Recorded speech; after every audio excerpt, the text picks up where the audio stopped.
Welcome to the original Theme Park Podcast. This is your announcer, Neil Patrick Harris. And now, CoasterRadio.com. Hi everyone, this is Mike Collins, and welcome to this special video podcast about one of the most unique amusement parks in Europe, Wiener Prater.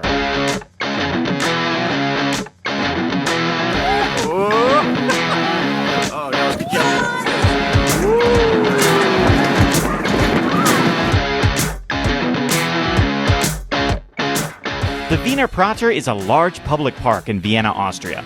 Now, the part of the park we're most interested in is the Whitewater Prater.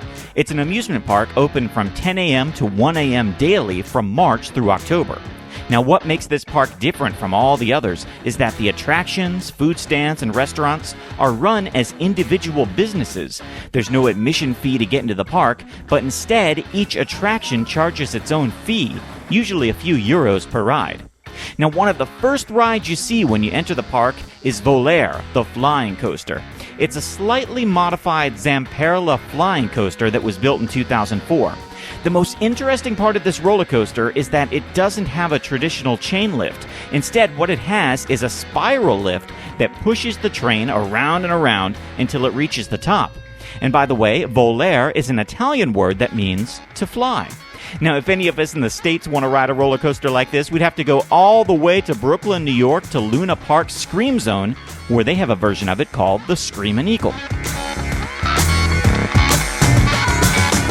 Now, the other roller coaster I really enjoyed here is called the Hochschaubahn. It's a side friction roller coaster that's been here since 1950. It's built in and around a big mountain facade that is modeled after the Großglockner, which is the largest mountain in Austria. Now that kind of sounds familiar, doesn't it? Because in America, we have a similar attraction at Disneyland called the Matterhorn. Now on this ride, there are 3 small drops, including a double dip, and it has 7 tunnels. Now, one of my favorite parts about this ride is at the very end, these Austrian elves spit water at you, and it's kind of funny to watch everyone duck so they don't get wet. And speaking of getting wet, I think one of my favorite rides at the park was a whitewater rafting ride called Wild Alps. It's a fantastic and fast ride with 9-seater boats, and these boats even have onboard lighting, which is pretty cool. And just like on Voler, the ride has an unusual lift hill too.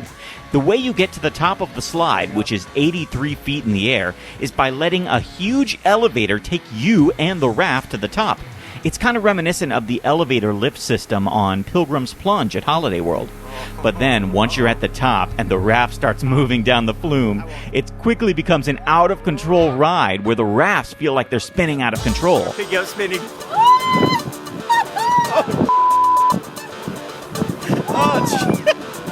Holy Actually, we were spinning so fast and so often, it kind of felt like we were on a flat ride that was surfing on water. when do we get to the bottom? Holy There are tons of other great rides here too, including an S&S Space Shot Tower that blasts you up 200 feet at 56 miles an hour. For $5, you get to ride 5 times in a row without getting off. They also have a top spin ride that had the longest ride cycle that I've ever seen. They also use an excellent lighting and sound display and a lot of water. I really hope the people who are riding this right now brought a change of clothes.